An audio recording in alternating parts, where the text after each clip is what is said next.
Welcome back to our Witcher survival series. Last time we covered White Orchard, a region that, while dangerous, offered some order under Nilfgaardian occupation. Today we're entering Velen, also called as No Man's Land. If White Orchard was your tutorial, Velen is where the game stops holding your hand and starts actively trying to kill you. Velen is the largest region in the Northern Kingdoms, and it's a monument to what war, disease, famine, and supernatural horror can do to a land. This isn't just dangerous, it's where civilization has collapsed so completely that normal rules of society no longer apply.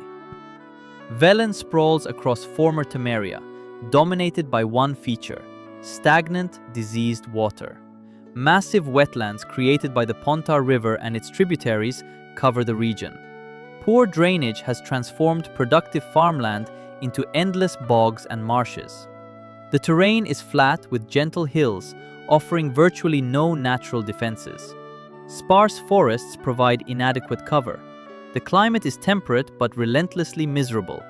Rain is frequent and lasts for days, turning paths into knee-deep mud. Velen is infamous for its perpetual fog, especially in swamps, reducing visibility and creating perfect hunting conditions for monsters. This was once prime agricultural land, but the Third Northern War changed everything. Armies burned fields and destroyed drainage systems built over generations. The people who knew how to work this land are dead, displaced, or fled. What remains is wilderness filled with corpses, monsters, and desperate humans as dangerous as any beast. The water is contaminated with rot, disease, and corpses from countless battles. Vegetation is mostly reeds, dead trees, and scrub brush. Very little is edible. Wildlife that could provide food has been hunted to near extinction by armies, refugees, and predators both mundane and supernatural. Velen sits in the worst possible position, contested ground between Nilfgaard and Temerian remnants. Unlike White Orchard's clear occupation, Velen is actively fought over. Nilfgaard holds some fortifications and key locations, but vast stretches are beyond their control. Famine is absolute. War destroyed 3 consecutive harvests. Fields were burned, grain stores seized, draft animals slaughtered. Farmers are dead, conscripted, or refugees. What little food exists is hoarded by warlords or bandits. People eat bark, roots, and in documented cases, each other. Cannibalism has occurred in Velen. Now let's see some major points of interest. Crow's Perch is central Velen's closest thing to civilization. The Bloody Baron's fortress offers employment: laborers, servants, soldiers, farmers. You'll be exploited and abused, but you'll probably eat and have walls against ghouls. A Nilfgaardian garrison is also stationed here in uneasy arrangement, creating opportunities to play informant, though getting caught means execution. Blackbow has survived through stubbornness.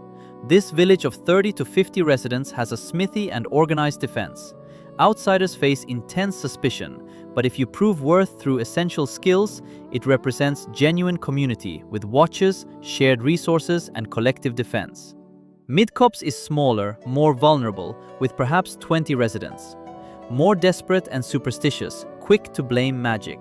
Smaller population means fewer mouths to feed, but you could easily become a scapegoat.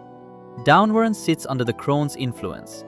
The village has made dark bargains with the ladies of the wood, ancient, malevolent beings demanding tribute, including children. This should be your last resort. Villages under crone's influence are doomed. Oxenfurt in northeastern Velen is the best option, a fortified university city with functioning economy and actual law. Getting there requires crossing all of Velen, several days through dangerous territory.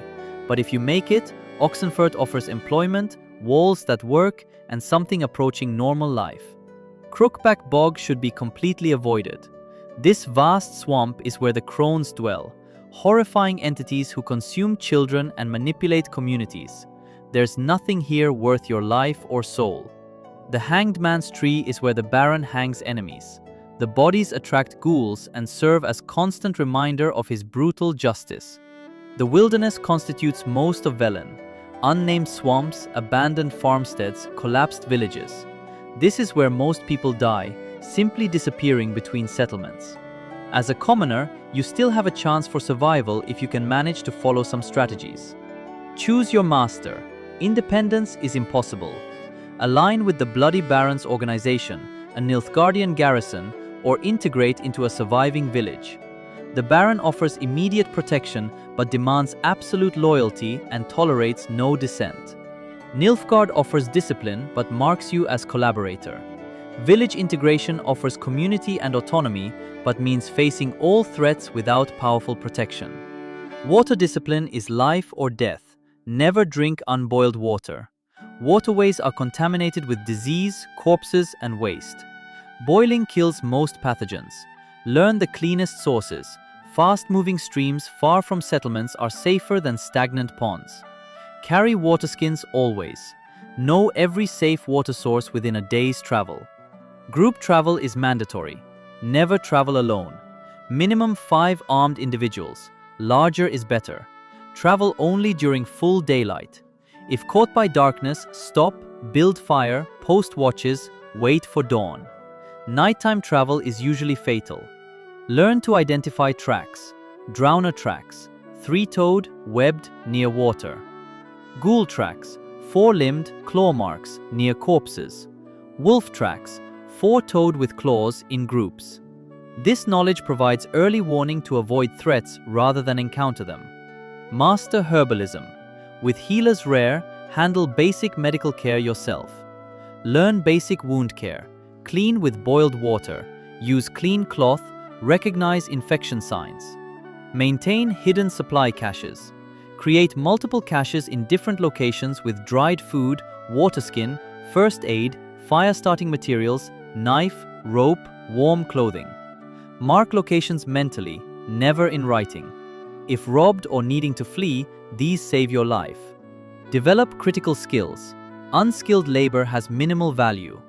Be an asset through smithing, carpentry, healing, tracking, fighting, or farming knowledge. Learn at least 2 skills for diversification. Understand monster behavior. You can't fight them, but avoid them. Drowners are most active dawn-dusk. Ghouls are nocturnal. Wolves hunt dawn-dusk. Foglets only dangerous in heavy fog. Wraiths appear at specific times and locations. Work around behaviors rather than confronting them. Stay politically neutral. Never publicly support any faction. Be grey, boring, forgettable. When pressed for opinions, deflect. I just try to survive. Build reciprocal relationships. Help with tasks, share information, participate in defense, trade equitably. These relationships become your safety net. Recognize when to flee. Plague outbreak beginning, food critically low, escalating violence, monster activity increasing, community turning on each other. When these appear, leave immediately with pre-planned escape routes and positioned caches. Avoid dark bargains. Most importantly, never make bargains with the crones. Villages that deal with them are doomed, and if your community starts discussing this, leave immediately. Velen is where the continent's misery concentrates. We can say everything that can go wrong has gone wrong. White Orchard had problems, while Velen is the problem. Survival requires constant hard choices. You'll serve brutal masters, turn away refugees, stay silent witnessing injustice, and leave people behind. These choices will haunt you, but they're necessary because Velen doesn't reward nobility, it rewards pragmatism and ruthlessness. But people do survive here. Not many, not comfortably, but it's possible. The villages hang on, Crow's Perch functions, Oxenfurt thrives. Survival is achievable if you're smart, skilled, lucky, and willing to pay the moral cost. If you made it this far and enjoyed, subscribe for the next episode, hit the like button, and leave a comment with survival tips. We need every advantage. Next time, we'll visit Novigrad, where threats wear fine clothes and quote scripture, and civilization itself has become the monster. Thank you for watching and see you in the next one.